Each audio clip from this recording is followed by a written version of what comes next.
La société de la performance de Bohr Reenactment. Toute la vie des sociétés dans lesquelles règne le culte de la performance productive s'énonce comme un immense présent stupide, amnésique et surchargé d'énoncés inutiles, ce que se voulant performatif et où se rejouent sans cesse des spectacles de distraction, des formats assurés et cadenassés, afin de recouvrir toute quelconque possibilité de déjouer par le passé l'abolition de l'avenir. L'accès à la connaissance du passé et sa constante remise en circulation dans ses représentations complexes et contradictoires permettent ainsi sans cesse de rouvrir les portes de ceux et celles qui préféreraient les voir fermés pour cause de cadavres laissés derrière eux et ainsi paradoxalement dans la nullité. Et la solution culturelle qui s'est fait connaître avec le plus de force dans les années qui suivirent la Deuxième Guerre mondiale. Elle laisse le choix entre deux possibilités qui ont été abondamment illustrées. La dissimulation du néant au moyen d'un vocabulaire approprié ou son affirmation désinvolte. La première option est célèbre, surtout depuis la littérature existentialiste, reproduisant sous le couvert d'une philosophie d'emprunt les aspects les plus médiocres de l'évolution culturelle des 30 années précédentes, et soutenant son intérêt d'origine publicitaire par des contrefaçons du marxisme ou de la psychanalyse, ou même par des engagements et démissions politiques réitérés à l'aveuglette. Ces procédés ont eu un très grand nombre de suiveurs, affichés ou sournois. Le durable fourmillement de la peinture abstraite et les théoriciens qui la définissent est un fait de même nature d'une ampleur comparable. L'affirmation joyeuse d'une parfaite nullité mentale constitue le phénomène qui est appelé dans la néolittérature récente le cynisme des jeunes romanciers de droite. Il s'étend bien au-delà des gens de droite, des romanciers et de leur semi-jeunesse. Parmi les tendances qui réclament un retour au passé, la doctrine réaliste socialiste se montre la plus hardie, parce qu'en prétendant s'appuyer sur les conclusions d'un mouvement révolutionnaire, elle peut soutenir dans le domaine de la création culturelle une position indéfendable.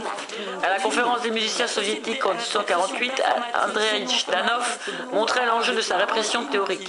Avons-nous bien fait de maintenir les trésors de la peinture classique et de mettre en déroute les liquidateurs de la peinture? La société de la performance de Bohr Reenactment. Toute la vie des sociétés dans lesquelles règne le culte de la performance productive s'énonce comme un immense présent stupide, amnésique et surchargé d'énoncés inutiles, ce que se voulant performatif et où se rejouent sans cesse des spectacles de distraction, des formats assurés et cadenassés, afin de recouvrir toute quelconque possibilité de déjouer par le passé l'abolition de l'avenir.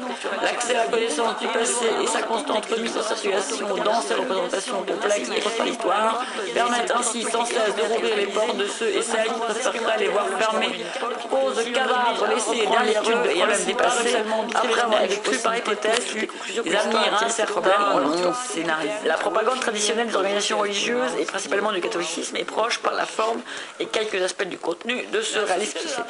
Par une propagande invariable, le catholicisme défend une structure idéologique d'ensemble qu'il est seul parmi les forces du passé à posséder encore, mais pour saisir les secteurs de plus en plus nombreux qui échappent à son influence, l'Église catholique poursuit parallèlement à sa propagande traditionnelle une mainmise sur les formes culturelles modernes, principalement parmi celles qui relèvent de la nullité théoriquement compliquée, la peinture dite informelle par exemple.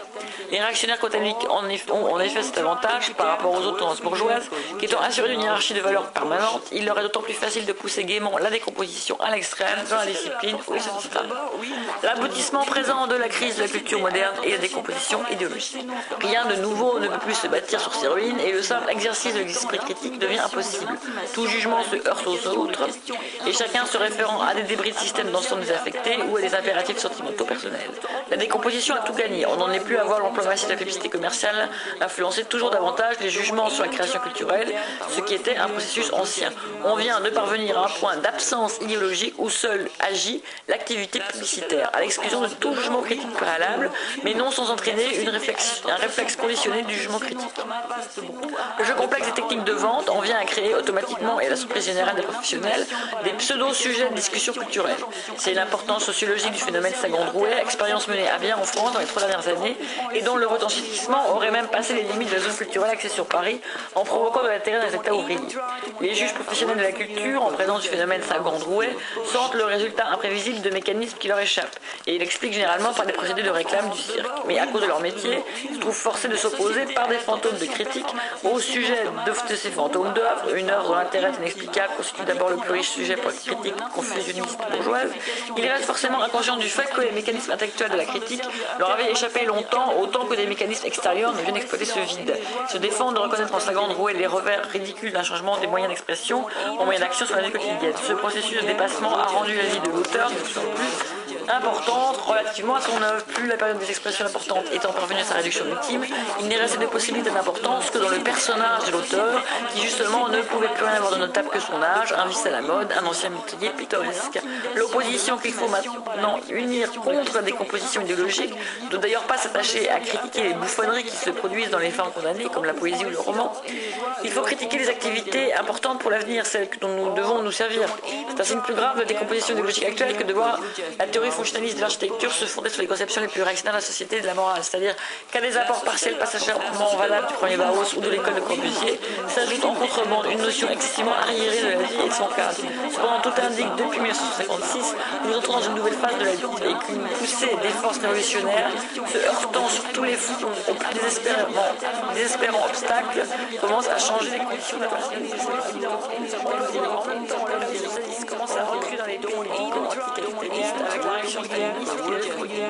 La culture s'est renouée et marqué un stade probablement indépassable de la décadence bourgeoise. La société de la performance de bord, oui, de l'épuisement des la société à la tentation performative s'énonce comme un vaste brouhaha de paroles inutiles, pratiquant l'intimidation de l'intimation par la multiplication de questions et injonctions abusives afin de servir intérêt mal compris car de courte vue, recouvrant les silences et les joies d'où répondre certaines vérités. Par un refus des mouvements qui ont essayé d'affirmer des nouveautés libératrices dans la culture et dans la vie quotidienne. L'importance idéologique et matérielle de tels mouvements diminue sans cesse jusqu'à un point d'isolement total dans la société. Leur action, qui dans des conditions plus favorables peut entraîner un renouvellement brusque du climat affectif, s'affaiblit jusqu'à ce que les tendances conservatrices parviennent à lui interdire toute pénétration directe dans le jeu truqué de la culture officielle. Ces mouvements, éliminés de leur rôle dans la production de valeurs nouvelles, en viennent à constituer une armée de réserve, du travail intellectuel où la bourgeoisie peut puiser des individus qui ajouteront des nuances inédites à sa propagande. À ce point de dissolution, l'importance de l'avant-garde expérimentale dans la société est apparemment inférieure à celle des tendances pseudo-modernistes qui ne se donnent aucunement la peine d'afficher une volonté de changement, mais qui représentent avec de grands moyens la face moderne de la culture admise.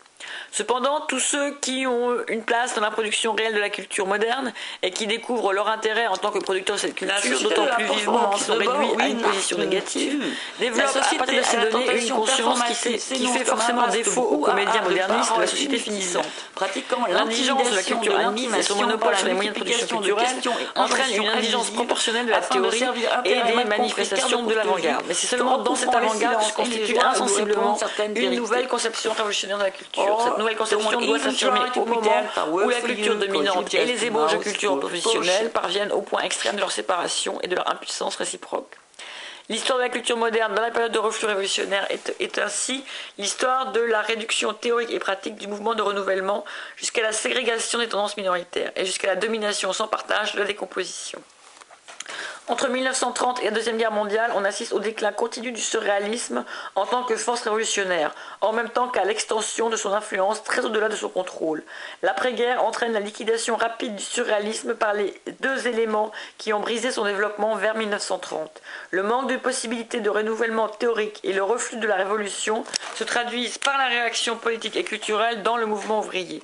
Ce deuxième élément est immédiatement déterminant, par exemple dans la disparition du groupe surréaliste dans lesquels règne le culte de la performance productive, s'énonce comme un immense présent stupide, amnésique et surchargé d'énoncés inutiles, puisque se voulant performatif, et où se rejouent sans cesse des spectacles de distraction dans des formats assurés et cadenassés, afin de recouvrir toute quelconque possibilité de déjouer par le passé l'abolition de l'avenir. L'accès à la connaissance du passé et sa constante remise en circulation dans ses représentations complexes et contradictoires permettent ainsi sans cesse de rouvrir les portes de ceux et celles qui préféreraient les voir fermées pour cause de cadavres laissés derrière eux, et ainsi paradoxalement d'ouvrir les fenêtres de possibilités touffues, des avenirs incertains non scénarisés. Poilou.